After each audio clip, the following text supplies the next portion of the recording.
Shrimad home remedies में आपका स्वागत है। और हम आपको बताएंगे कि शिवलिंग की जो व्याख्या है, असली व्याख्या है, वो आइंस्टीन के सिद्धांत के अनुसार क्या है। आइंस्टीन ने भी शिवलिंग का व्याख्या किया है, तो उनके अनुसार जो व्याख्या है वो हम आपको बताने जा रहे हैं। देखिए, शिव पदार्थ और शक्ति ऊर्जा का प्रतीक बनकर शिवलिंग कहलाते हैं। इन शॉर्ट, ब्रह्मांड में उपस्थित समस्त ठोस तथा ऊर्जा शिवलिंग में निहित है। अगर इसे धार्मिक अथवा आध्यात्मिक की दृष्टि से बोलने की जगह शुद्ध वैज्ञानिक भाषा में बोला जाए तो हम कह सकते हैं कि शिवलिंग और कुछ नहीं बल्कि हमारे ब्रह्मांड की आकृति है। और अगर इसे धार्मिक तथा आध्यात्मिक की भाषा में बोला जाए तो शिवलिंग भगवान शिव और देवी शक्ति का आदि अनादि एकल रूप है तथा पुरुष और प्रकृति की समानता का प्रतीक है। अर्थात शिवलिंग हमें बताता है कि संसार में न केवल पुरुष का और न केवल प्रकृति का वर्चस्व है, प्रकृति मतलब स्त्री, बल्कि दोनों एक दूसरे के पूरक हैं और दोनों ही समान हैं। शिवलिंग की पूजा को ठीक से समझने के लिए आप जरा आइंस्टीन का वो सूत्र याद करें जिसके आधार पर उन्होंने परमाणु बम बनाया था या उसकी व्याख्या की थी, क्योंकि उस सूत्र ने ही परमाणु के अंदर छिपी अनंत ऊर्जा की एक झलक दिखाई जो कितनी विध्वंसक थी, ये सर्वविदित है। और परमाणु बम का वो सूत्र था E/C = mc और ब्रैकेट में या फिर E = mc2। अब ध्यान देखिए, सूत्र एक सिद्धांत है जिसके अनुसार पदार्थ को पूर्णतः ऊर्जा में बदला जा सकता है।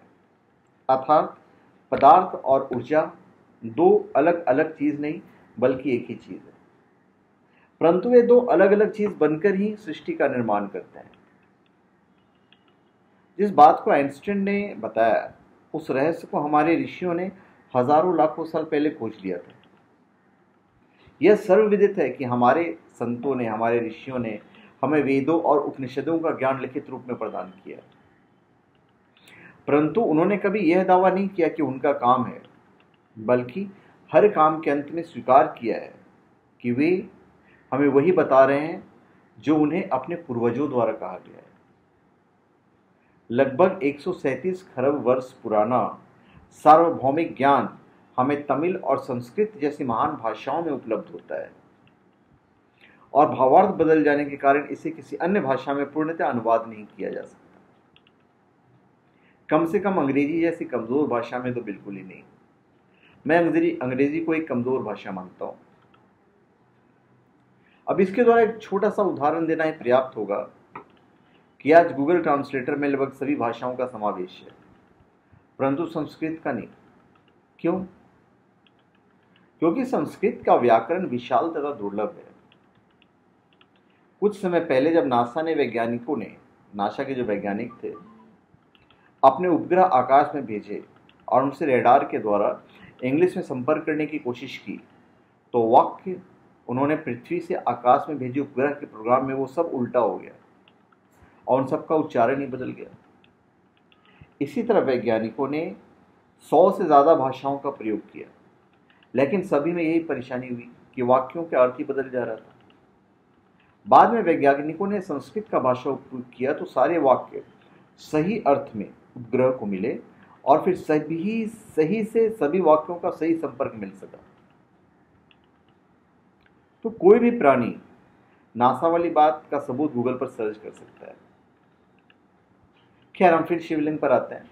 शिवलिंग का प्रकृति में बनना हम अपने दैनिक जीवन में भी देख सकते हैं। जबकि किसी स्थान पर अकस्मात ऊर्जा का उत्सर्जन होता है तो ऊर्जा का फैलाव अपने मूल स्थान के चारों ओर एक वृत्ताकार पथ में तथा ऊपर से नीचे की ओर अग्रसर होता है।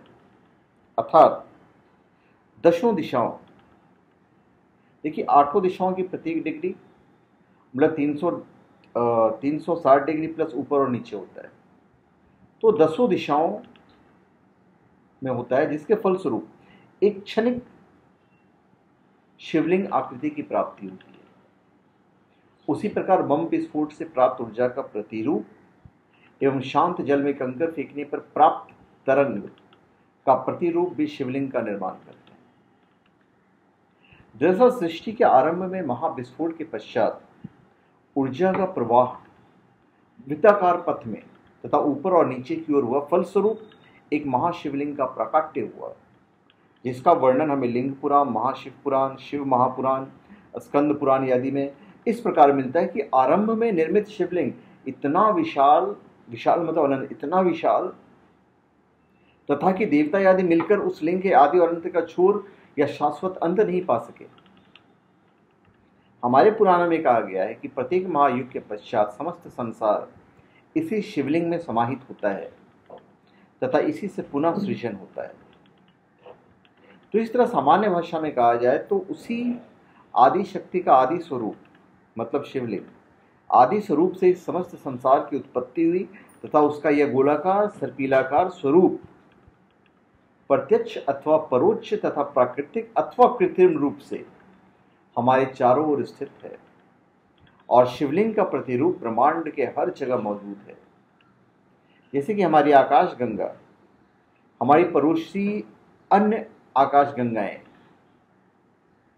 जो अनंत हैं, ग्रहों, उल्काओं आदि की गति, ब्लैक होल की रचना, संपूर्ण पृथ्वी पर पाए गए सर्पिलाकार चिन्ह जो अभी तक रहस्य बना हुआ है, हजारों की संख्या में, जिसमें से अधिकतर पिरामिडों से भी पुराने, समुद्री तूफान, मानव डीएनए, परमाणु की संरचना इत्यादि सारी की सारी बातें आ जाती हैं। इसलिए तो शिव को शाश्वत एवं अनादि, अनंत, निरंतर भी कहा जाता है। याद रखिए कि सही ज्ञान ही आधुनिक युग की सबसे बड़ा हथियार है। तो धन्यवाद। आप हमारे चैनल पे सब्सक्राइब करें और अपने कमेंट दीजिए। धन्यवाद।